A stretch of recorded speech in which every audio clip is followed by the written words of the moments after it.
एक बार पुनः आप सभी विरहा श्रोता भाई बंधु के बीच में एक ऐसा अनोखा कांड आप लोगों के बीच में भेजने का काम करने चल रही हूँ। ये विरहा, ये हकीकत एक कहानी है। आज के समय में, आज के दौर में मानव का ये रूप मिला है, मानव का यह शरीर मिला है, तो भगवान ने धरती पर मानव बना के अगर भेजा है तो कुछ अच्छा कर्म करने के लिए। लेकिन आज का यह समाज अपनी खुशी के लिए किसी की भी जान लेने के लिए तैयार है। मानव आज के दौर में दानव बन चुका है। इस विरह के माध्यम से आप लोगों के बीच में इस विरह को मैं इसलिए भेज रही हूँ कि जो ये घटनाएं हो रही हैं ये नहीं होनी चाहिए। एक हकीकत कहानी से रूबरू कराने चल रही हूँ। मेरठ की ये घटना है जो सोशल मीडिया पे तेजी से वायरल हो रहा है। ये कांड है, हकीकत है। ये परिवार कैसा परिवार है और ये कहाँ, कब हुआ, कैसे हुआ, क्यों हुआ, पूरी हकीकत को लेकर अपने विरह के माध्यम से आप लोगों के बीच में भेजने का काम करने चल रही हूँ। इस विरह को आप लोग पूरा सुनिएगा, समझ में आ जाएगी कि सच्चाई है क्या। आइए गुरुजी, 4 लाइन भूमिका में कवि जी बड़ी ऊंची बात लिखत हुवन का।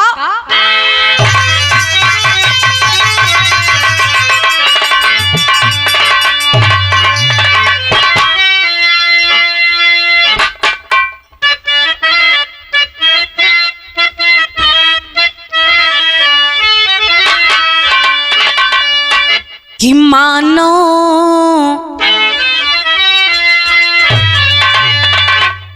मानो मानो से काहे विमुख हो रहा, मानव से आज दानव क्यों बनने लगा। मानव नैतिकता अपना है क्यों भूलता, मानव धर्मों जाति में बंटने लगा। मानव ज्ञानी से अज्ञानी हो ही रहा, मानव खुद को खुदा आज मान बैठा। मानो हिंदू बना, मानो मुस्लिम बना, मानो परिभाषा भूला क्यों सारे जहां।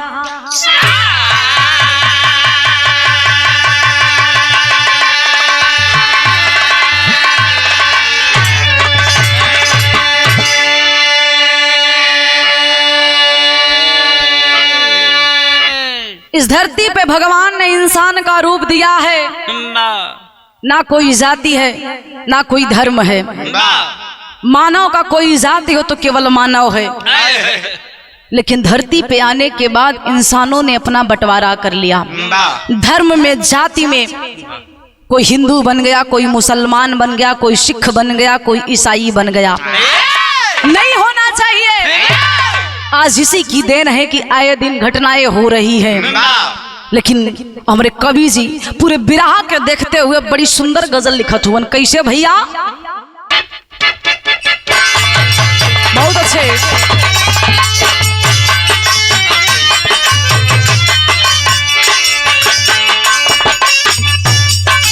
क्या बात है, कोई जोड़ नहीं। आज जी भर के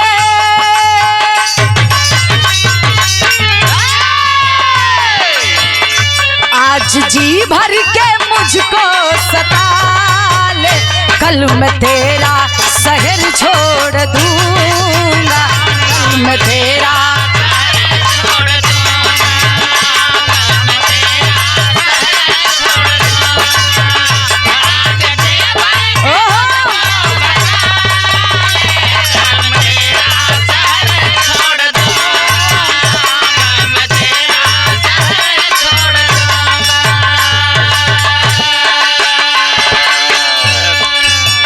जो तेरे दर से मिलता है जाकर,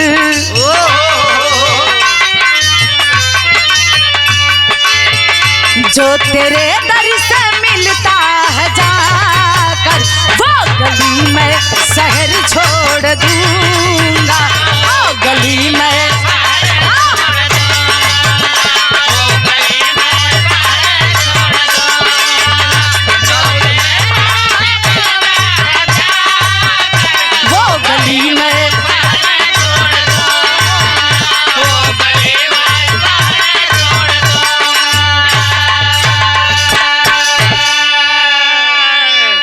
लेकिन यहू से बढ़िया कवि जी भाव में लिखत हुवन। कैसे भैया, क्या बात है।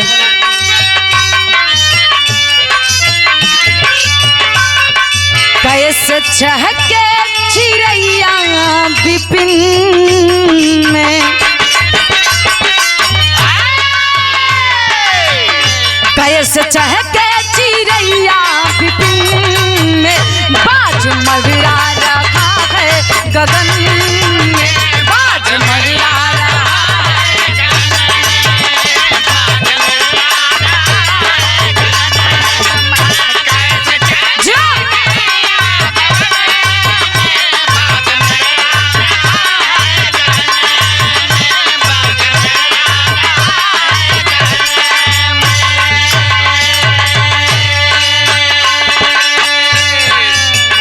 मार पंजा उसे नोच डाला,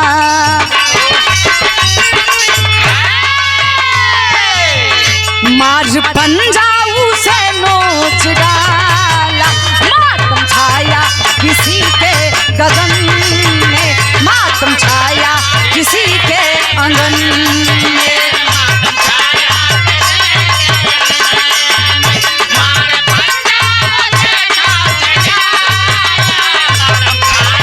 किसी के अगन में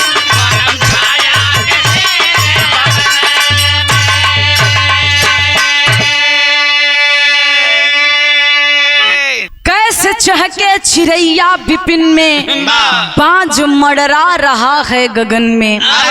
ए बाबू, स्पष्ट है आज के दौर में जैसे चिड़ियों का चहकना, चिड़ियों का बोलना जंगल में दुश्वार हुआ है बाजों के डर से, वैसे इस धरती पे तमाम बाज टहल रहे हैं।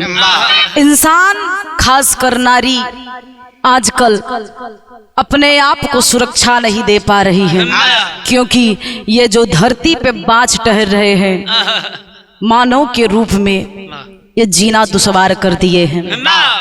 कहानी कहाँ से बा, शहर में बतावे के पड़े।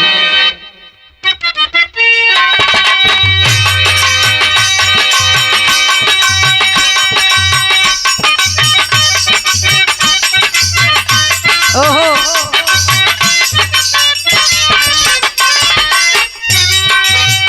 आज का समाज कह रहा है, आज के नेता कह रहे हैं, आज की सरकार कह रही है, क्या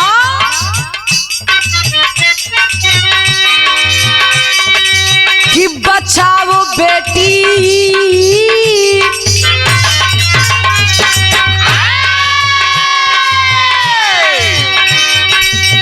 बचाओ बेटी और पढ़ाओ बेटी नारा है, बचाओ बेटी और पढ़ाओ बेटी नारा है, मगर यूपी के बेटी आज बेसहारा है।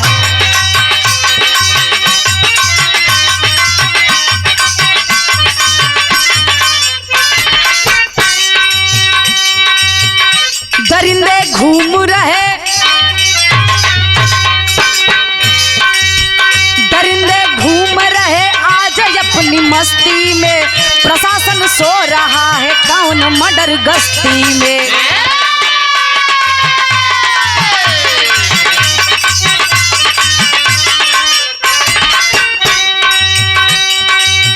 खौफ प्रशासन का इनको न तनिक आता है, काम करते वही इनको जो अच्छा भाता है।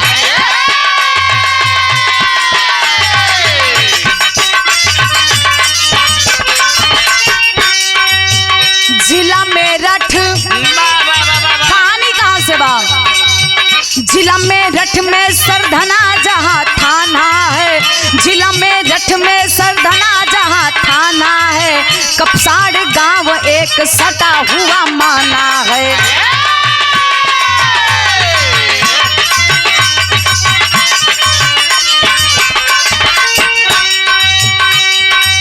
सतेंद्र जाट का छोटा सा परिवार मिला, 3 बेटी और 1 बेट से संसार खिला।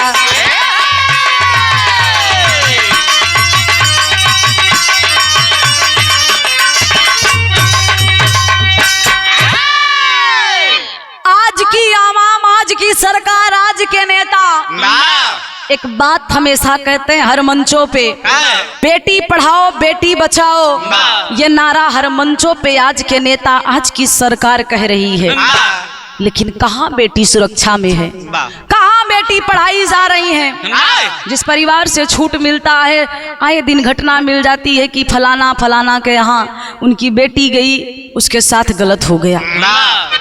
लेकिन एक बात आप लोगों से कहना चाहती हूँ, मैं नहीं कह रही हूँ कि प्रशासन गलत है, मैं नहीं कहती हूँ कि प्रशासन आज की निकम्मी है, लेकिन कहीं कहीं ऐसा घटना हो जाता है, हम जैसे नागरिक प्रशासन के ऊपर निर्भर हैं।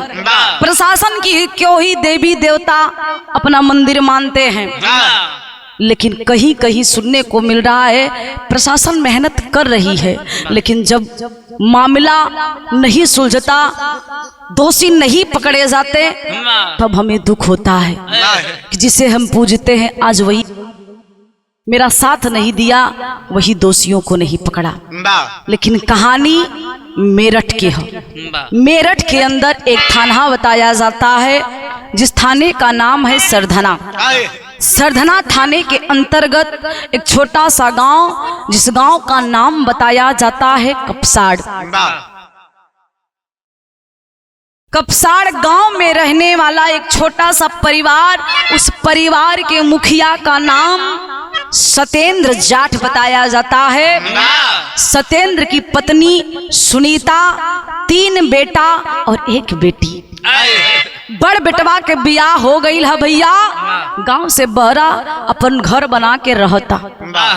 2 बेटवा 1 बिटिया। बिटिया के कम उम्र बा, जेकर नाम रूबी बतावल गई। बड़ी होनहार पिता के नजर में, मेरी बेटी पढ़ेगी, मेरा नाम रोशन करेगी। गरीब हुवन ए भैया, मजदूरी करत हुवन, पत्नी के साथ में लेके किसानी करत हुवन। एक किसान, एक मजदूर क्या ही सोच सकता है, अपने बच्चों को पढ़ाना, अपने बच्चों को उचित शिक्षा, अच्छा कपड़ा, अच्छा भोजन देने की हमेशा प्रयास करता है। लेकिन समय बलवान हुआ करता है। आज उप परिवार में एक घटना घटे वाली है। कैसे भैया, बिरहा में तरज लग गई जी। ओहो,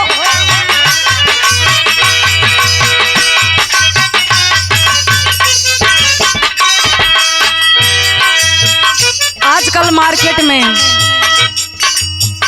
बड़ी धुन आवत है ए गुरुजी, तमाम प्रकार के धुन आवत बा, नई से नई, पुरान से पुरान, लेकिन हर पुरनकी के लोग नया करत हुवन। हई देखो पुरान चीज भाई के नया करल गईल है। कैसे?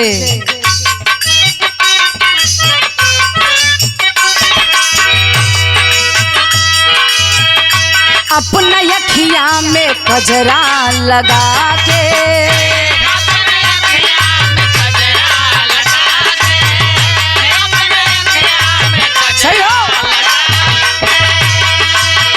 लक्ष्मी गजरा में साड़ी लटका के,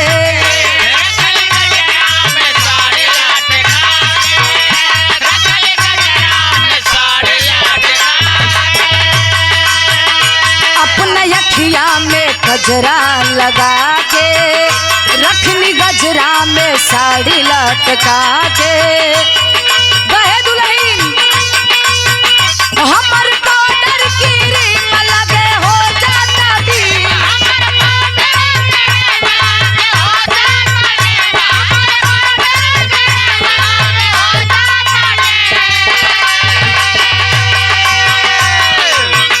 हमर पाउडर की रिंग लगे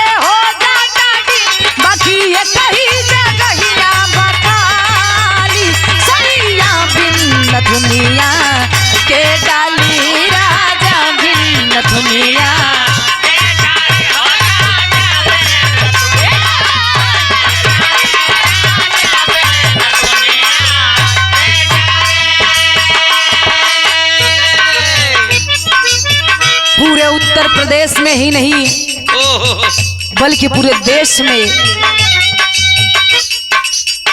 एक आग जैसा खबर फैला। वो खबरिया यही परिवार से रहल। कैसन भैया?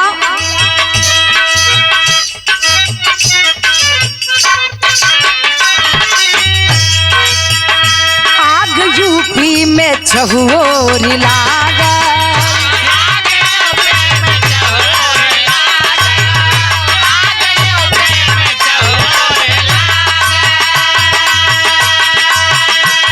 प्रशासन ना निदिया से जागा,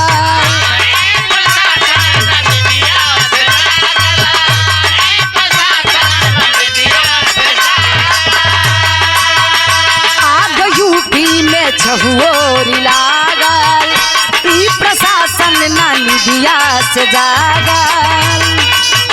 कैसे कारब गोहार भय प्राचार,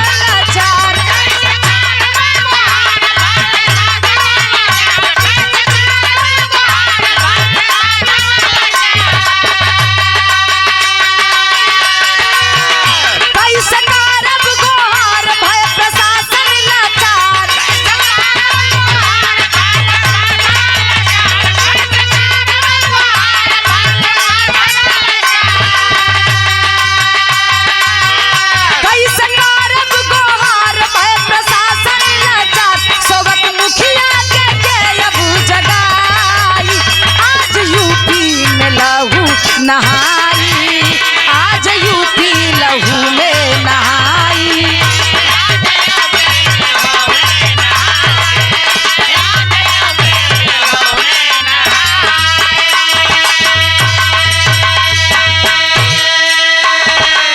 ये पूरा देश, पूरा उत्तर प्रदेश एक आवाज लगाया। क्यों? घटना ही ऐसी है। घटना भइल कैसे भैया? समय बतावल गई।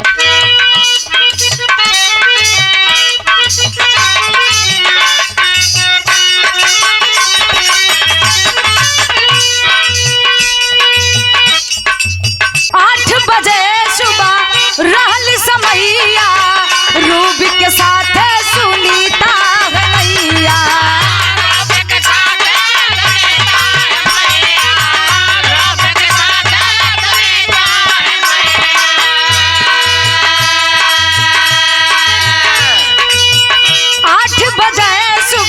रहली समैया, रूबी के साथ सुनीता है मैया।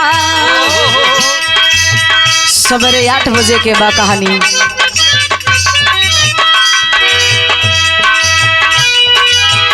चल लिख दबा की ओर भय सूरज या जोर,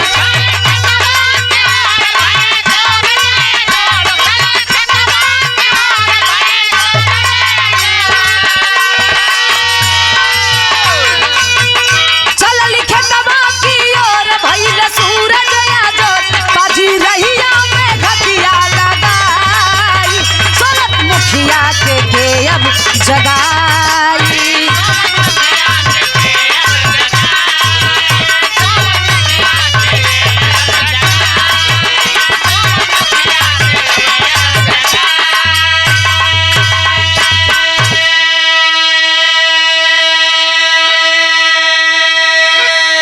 ए भैया, सुबह 8 बजे की बात है। गरीब परिवार सुनीता सत्येंद्र चल दिया। सुबह का टाइम था, गन्ने के खेत में गन्ने को काटने के लिए। सुनीता परिवार में उठी, अपने बच्चों को उठाया, घर का अपने काम करके सुबह का जो दिनचर्या होता है करके नाश्ता बना के बच्चों को खिला के अपन बिटिया जो ने बिटिया के नाम रूबी बतावल गए।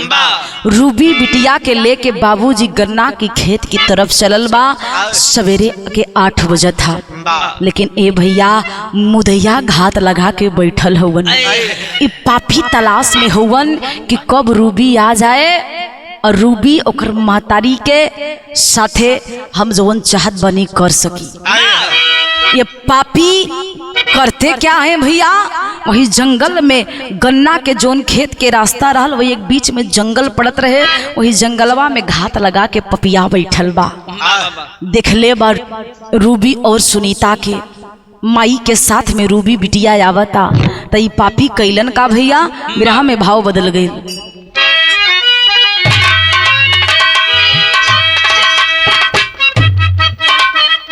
क्या बात है, ओ हो देखा गुरुजी, आजकल नईकी के मारबा हई पूरन की सब पे भारी बा। हई सुना कैसे, क्या बात है, अरे गौवा के पिछवरवा हर चाँद जब निकरी, अरे गौवा के पिछवरवा चाँद जब निकरी, चुप के से नदिया के पार चली अइहा। क्या बात है,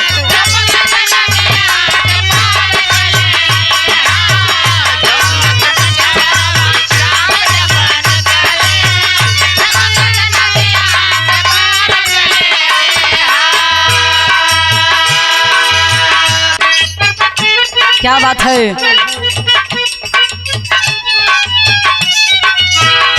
अरे गौवा के पिछवरवा, अरे गौवा के पिछवरवा चाँद जब निकरी, और छुप के नदियों के पार चली अइहा। नदिया में पानी हो, नदिया में पानी,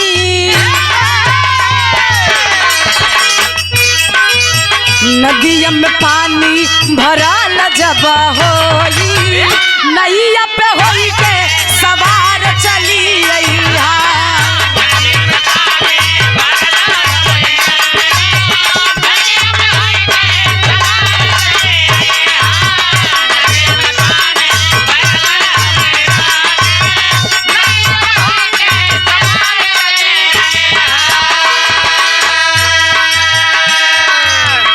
लेकिन माँ बेटी बात करते करते खेत की तरफ चल देती है। ए बाबू, अंदाजा नहीं बा कि आज हमार समैया यही खत्म हो जाई। सुनीता मतारी खुश बा, काहे खातिर जानत हुआ, आज उरुगी बिटिया के दिन धरे वाला रहलन, बियाहे के डेट वही दिन धरे वाला रहलन।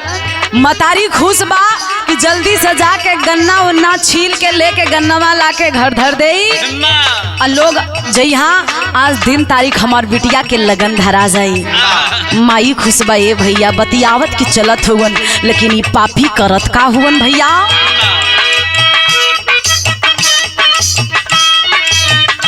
बहुत अच्छे। अरे केहू नहीं जाने करमवा की बतिया,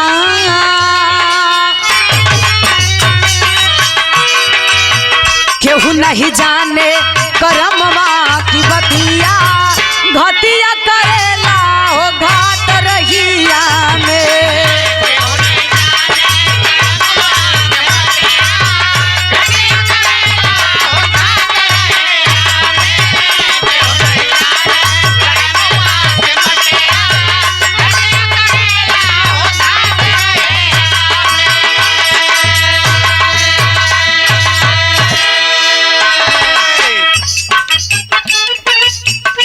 कैलन का, अरे केहू नहीं जाने करमवा की बतिया, करमवा की बतिया, करमवा की बतिया, केहू नहीं जाने करमवा की बतिया, घटिया करेला हो घाट रहिया।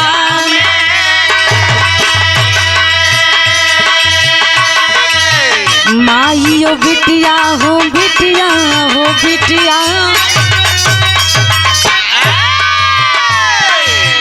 माइयो बिटिया जात रे सेवनिया करन चाहे मुदई हो बात रहिया में।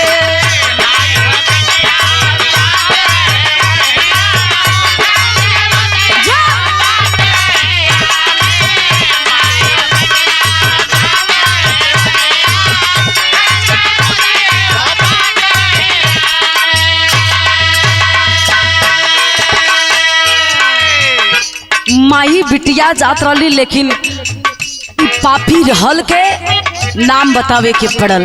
वही गांव के राजपूत घराने का एक छोटा बेटा के हा पारस मुदैया तब रोके डगरिया।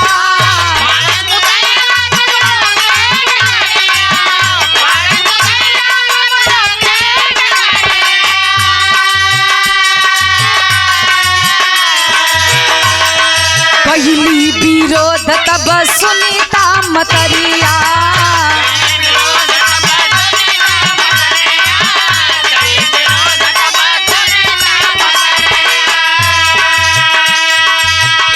जबरी से धैली हले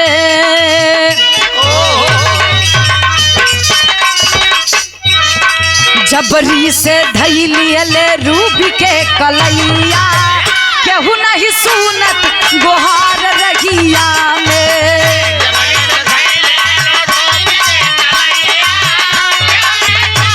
जियो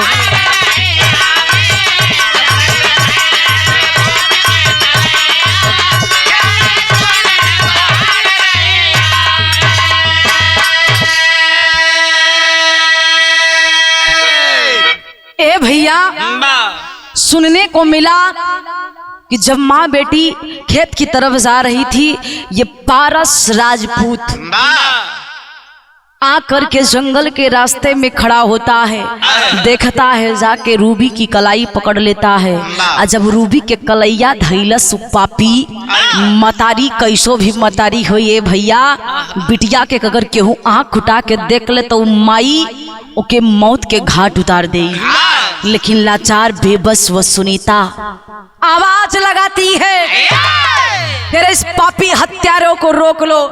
ये मेरी बेटी का कलाई जबरी धर रहा है, जबरी पकड़ रहा है। लेकिन ए भैया सवेरे के टाइम बा 8 जनवरी के दिन बा, भोर के 8 बजत बा, ठंडी के महीना केहू आवाज ना सुनलस। उ खाली सेवान में पापी जबरी कलाई धैले बा। माई चिल्लाता ए भैया लेकिन हत्यारन पापी कैलन का सुनीता मतारी के साथ विरह में तरज बदल गई।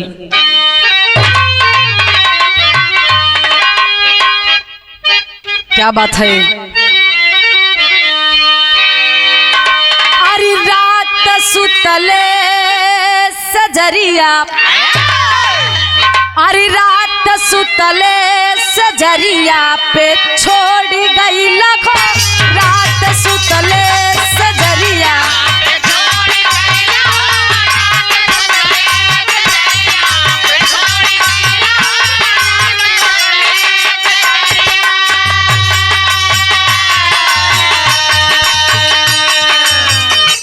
इतर से बढ़िया तनी भाव पे गौर करा। माई चिल्लात बा विरोधियन के डट के सामना करता, लेकिन ही पापी हत्यारन बेबस महिला के साथ करते क्या है।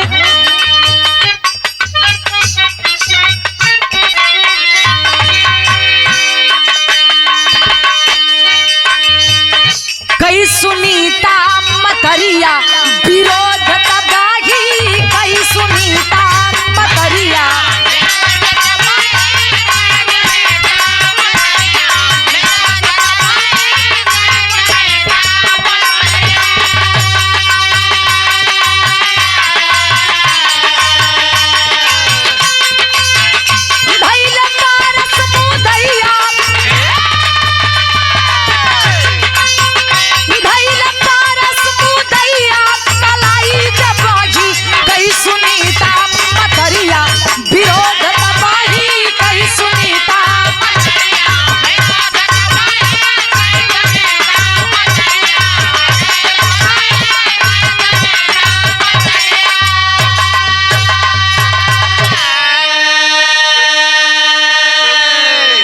अरे रूबी से बात करना चाहा या नारी इनकर कहली सुनीता मतारी।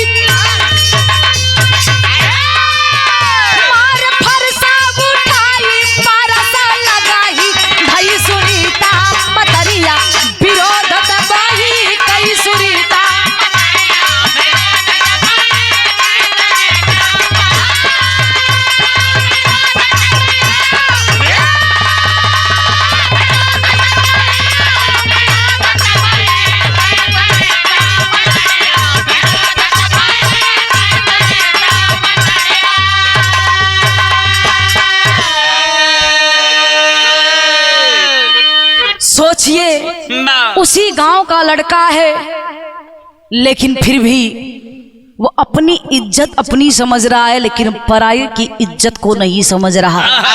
मतारी पूछत बा ए भैया छोड़ दा हमरे बिटिया के हाथ। कहता है कि तुम चुप रहो, खड़ी रहो जहाँ पे हो, वरना मौत के घाट उतार दूंगा। मैं रूबी से बात करना चाहता हूँ। पारस कहता लेकिन माई समझावा था कि बेटा हमरे लड़की के छोड़ दा हमरे बिटिया के। कौन बात करबा खलस की ना मनबू कही ना। हथवा जबरी से सुनीता छोड़ा के रूबी के ले जाए के कोशिश कैली ने भैया। पिछवा से पारस फरसा उठौलस और सर पे मार देलस। और जब सर पे मारल बे भैया चक्कर खा के सुनीता जमीनिया पे गिरल है। तो ये पपिया का रस का भैया बड़ी सुंदर गीत हम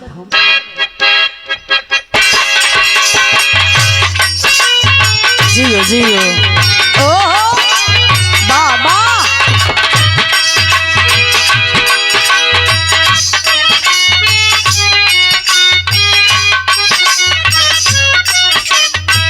शादी विवाह में माता बहिनी गीत के गावेली कैसे भैया।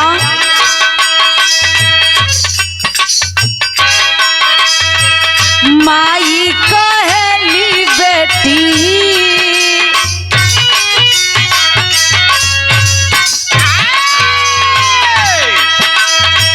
माई कहली बेटी नियरे बिया गई हो। माई कहली बेटी नियरे बिया गई हो। बपई कहलन बड़ी दूर हो।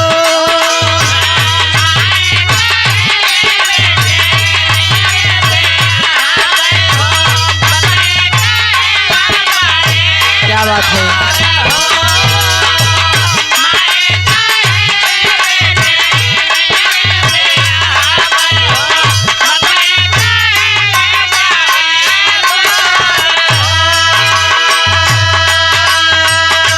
बार्य जमाना इंसान हैवान बन चुका है।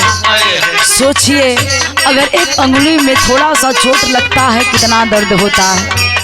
लेकिन आज पारस पापी सुनीता के सर पे फरसा से वार कैले बा। और जब सुनीता के सर पे फरसा से वार भइल ए भैया सुनीता तड़पता। तो ये पपिया करत का हा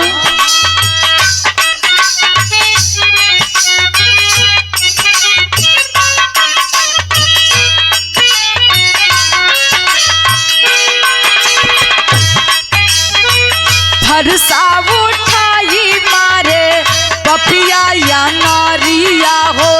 फरसा उठाई मारे पपिया या नारिया हो। भैली सारिया लौलू आना हो।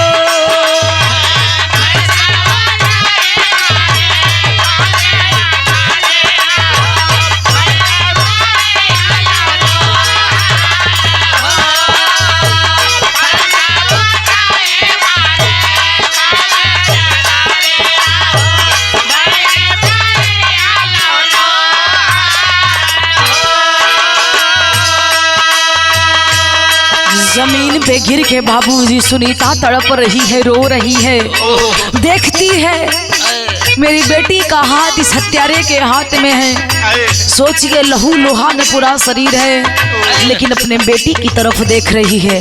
लेकिन पपिया तनी सकरा दिल में दर्द ना आई। माई तड़पता, लेकिन रूबी के हथवा पकड़ के लेके चलल बा। कैसे?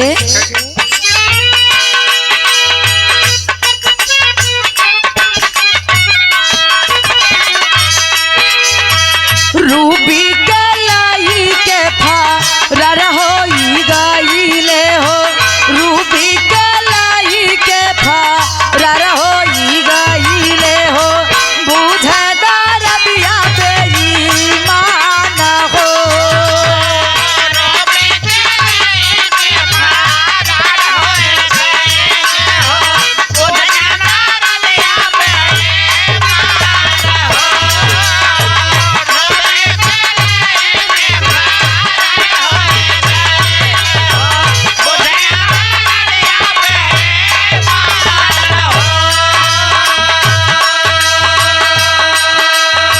रूबी के खलाई ढके पापी हत्यारा लेके चलल बा। माही तड़पता।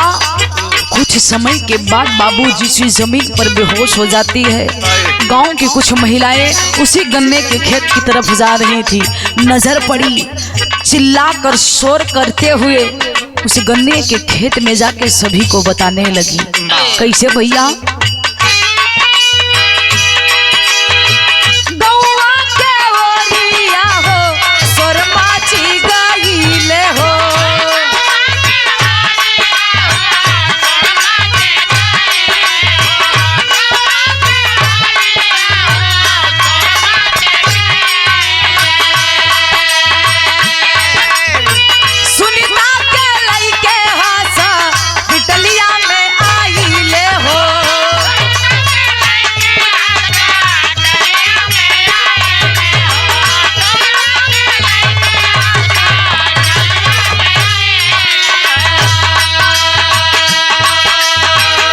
घंटा बाद उड़ल पिजड़ा से पाछी हो, बेटी भाई लाया ना जाना हो।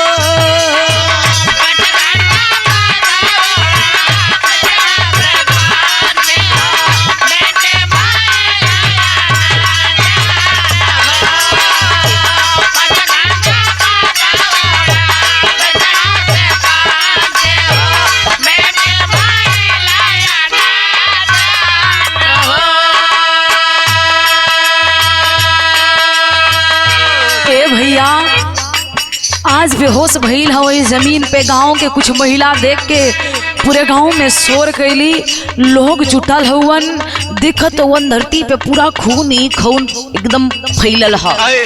लोग जल्दी से उठा के नजदीकी हॉस्पिटल में ले जाते हैं। ए भैया 5 घंटा तक सुनीता जीवित रहली, लेकिन मुख से आवाज ना आई। ए बाबू 5 घंटा के बाद सुनीता इस दुनिया के छोड़ के चल देलस। लेकिन आज हत्यारा पापी रूबी को लेके फरार हो गईल बा। पता नहीं खे बाबू अलगे रोवत हुवन, भाई अलगे रोवत बा। माई तो चल गई, हमार बहिनिया कहाँ गई? के लेके गई हमरे बहिनिया के? बाबूजी रोवत हुवन, हमारी इकलौती बेटी रहल। कौन हत्यारा पापी हमरे बिटिया के लेके गईल बा? थाने में जाके रिपोर्ट लिखवाते हैं। बारे हमारा प्रशासन आज करता क्या है? तेरी में कहना पड़ा।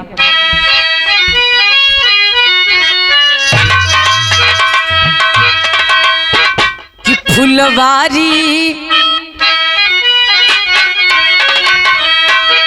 अरे फुलवारी ना सुरक्षित रही है। अरे फुलवारी ना सुरक्षित,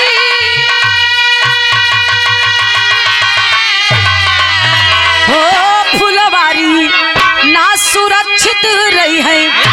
माली नींद में सोया सूख गई सब डाली। अरे हो डाली, अरे हो डाली। बिरहा के सुनवैया तनी लाइन के गौर से समझिया। फुलवारी ना सुरक्षित रही है, माली नींद में सोया सूख गई सब डाली। सोचिए जिस बगीचे का, जिस बागवान का माली ही सो जाए, उस बगीचे की फुलवारी, वो डाली कैसी हरी भरी रहेगी। कैसी हमारे समाज की दुर्दशा है। ए भैया, आज समाज प्रशासन के बदौलत चैन की नींद, चैन की सांसें लेता है, लेकिन हमारी प्रशासन क्या कर रही है। सोचिए एक परिवार जिसने, उस परिवार में किसी ने अपने पत्नी को खोया, किसी ने अपनी मां को खोया। आज उस परिवार के दुख को दूर करने के बजाय पापियों को, मुद्दइयों को बचाने में लगी है ये प्रशासन। मैं प्रशासन पे उंगली नहीं उठाऊंगी, लेकिन जो प्रशासन की बदौलत जो नेता, जो समाज सुधारक वहां पे जाना चाहते, उस दुखी परिवार से मिलना चाहते हैं, रोका क्यों जा रहा है? ऐसी क्या बात है जो 2 किलोमीटर पहले ही बैरिकेडिंग लगाकर लोगों को रोका जा रहा है, न्यूज वालों को रोका जा रहा है? ऐसा क्यों? सवाल बनता है।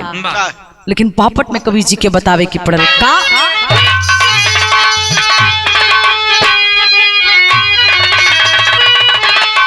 अरे फरार भइले काम घिनौना नैना बरसत बाप। अरे फरार भइले कई के काम घिनौना नैना बरसत बाप।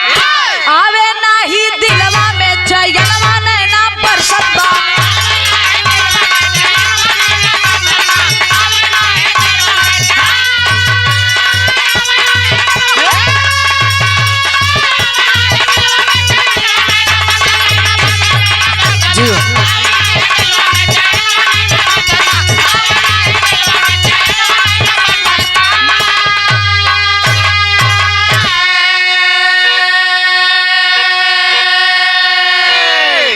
अरे खबर जब फैली चारों ओरिया, लोगवा तब खिसियाए हो। सपा नेता अतुल प्रधान घटना स्थल आए हो। ए बाबू, चारों तरफ ये सनसनी खबर फैल जाती है। समाज के शुभ चिंतक, समाज सुधारक, समाज के दुख और सुख में हमेशा भागीदारी लेने वाले समाजवादी पार्टी के एक बड़े ही संघर्षशील नेता, उस क्षेत्र के विधायक बड़े भैया अतुल प्रधान जी घटना स्थल पे जाना चाहते हैं, धरना दिए हुए हैं। इस परिवार को न्याय मिलना चाहिए, लेकिन बताया जाता है बाबूजी तमाम नेता गए जिन्हें जाने की अनुमति एक प्रशासन नहीं दे रही है। ऐसा क्यों? उस परिवार का एक सदस्य चला गया, सहानुभूति देने के बजाय आप लोग क्यों रोक रहे हैं? जिसको जाना था वो चला गया।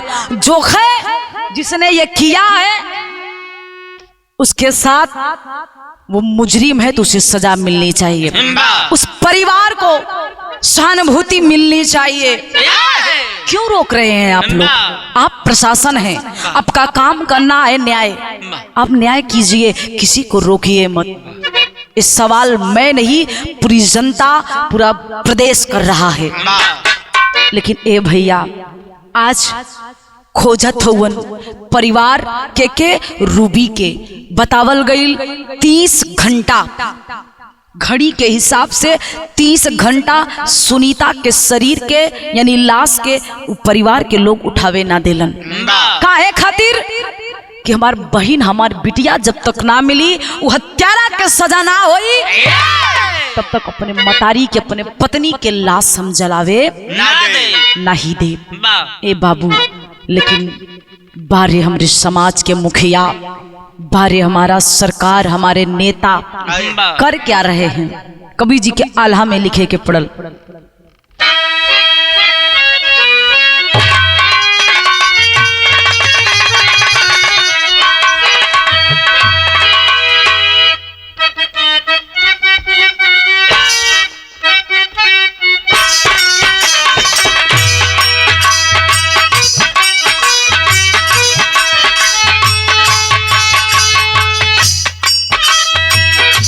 जाति पाति भेद भाव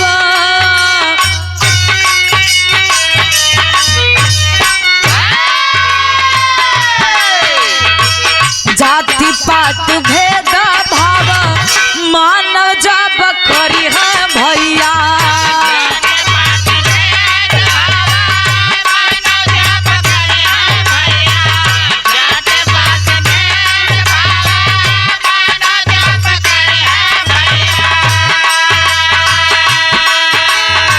ना फुरत के आगिया चो तरफ जई हला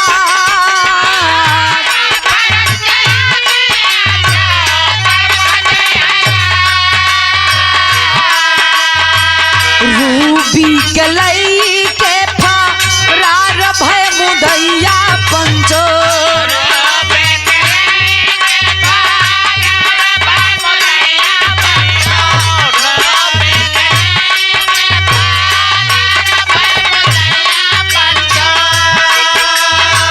यूपी में चारों तरफा लागी गईया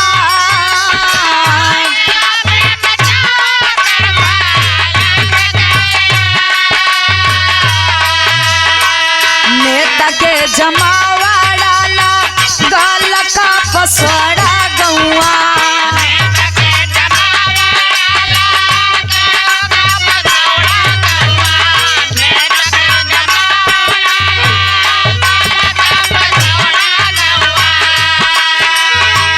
गइले प्रशासन के हो हाथ बाब फूल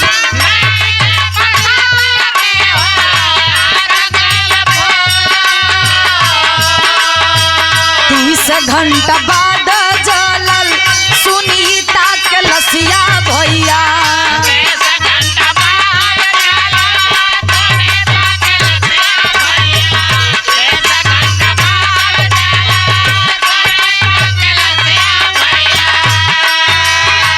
कुछ लोगवन के पुलिस भेज दिया जेल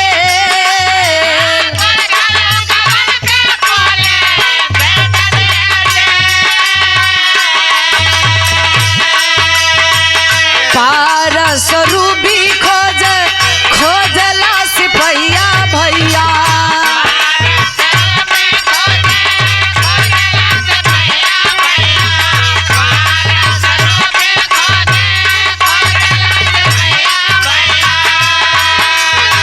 लेकिन मुदैया के हो पतवा न बा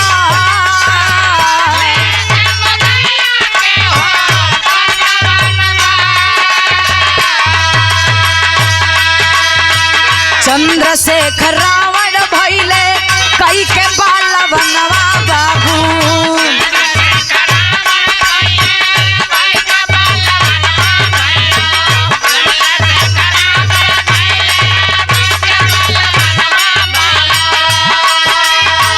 कांग्रेस पाई सब गइले होया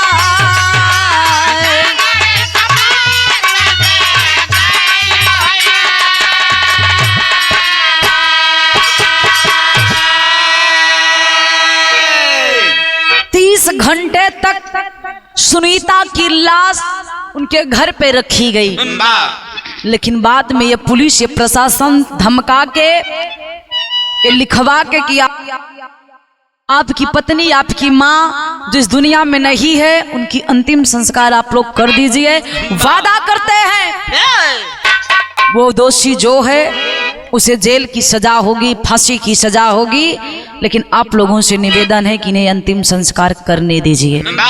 ए बाबू, अंतिम संस्कार 30 घंटा के बाद भइल, लेकिन देश के चाहे वो समाजवादी पार्टी के हो चाहे कांग्रेस हो, जितने भी नेता ये घटना को सुना, उस परिवार से मिलने की कोशिश की, लेकिन ये प्रशासन 2 किलोमीटर पहले बैरिकेडिंग लगा के रोक दिया गया कि आप उस परिवार से नहीं मिल सकते। कितने न्यूज वाले सोशल मीडिया वाले बात करना चाहे, लेकिन ये प्रशासन नहीं मिलने दिया, नहीं बात करने दिए। ये कैसा नियम है, कैसा कानून है। ए भैया आज रूबी के खोजल थवन सिपाही मिलके, लेकिन पता नहीं लगत बा कि रूबी है कहाँ। ए भैया लेकिन आज के डेट में 11 जनवरी को बताया जा रहा है रूबी और ये पारस पकड़ाए कहां पर, खड़ी में कहना पड़ा।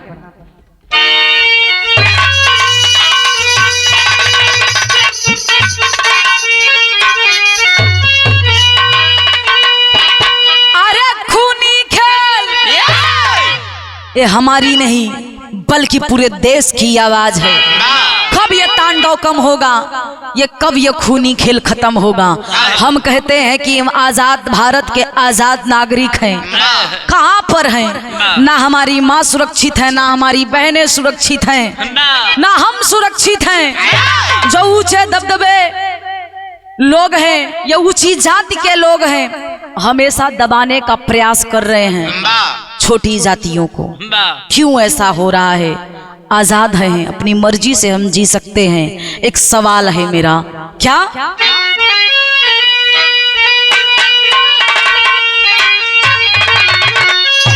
अरे खूनी खेल कबले खेलैबा भैया, तो सोवत प्रशासन के हो कबले जगैबा भैया।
उत्तराखंड में जब ये दोनों पकड़ाए कोर्ट में लाया गया, बाबूजी ये पारस बयान देता है कि मैंने अपने मर्जी से नहीं बल्कि हमारा ये 3 साल पहले का प्रेम प्रसंग है।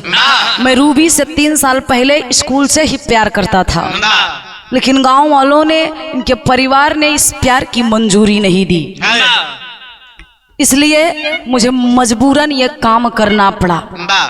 ए भैया आज पारस के बयान तो आ गई है, लेकिन अभी भी रूबी का बयान सामने नहीं आया है।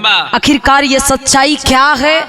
मैं निवेदन करूंगी आखिरी में प्रशासन के लोगों से, ये न्यायपालिका से, कि दोषी कोई भी हो जिसने ये कर्मकांड किया है, जिसने ये घिनौना काम किया है, उसे मौत की सजा या न्याय के हिसाब से जो भी सजा हो उसे सजा मिलनी चाहिए। अगर ऐसे ही दोषियों को छोड़ा गया तो आज सुनीता जैसी महिला को मौत के घाट इन लोगों ने उतार दिया, ना जाने कितनी सुनीता मारी जाएंगी।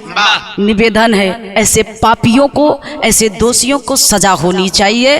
प्रशासन से मेरा यही निवेदन है, दोषी कोई भी हो। अंतिम और आखिरी में कहना पड़ा,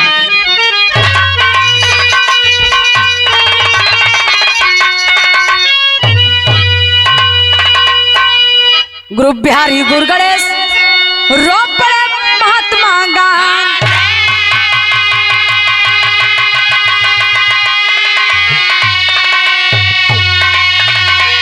प्यारे लाल दया कबीर खतरे में आजादी,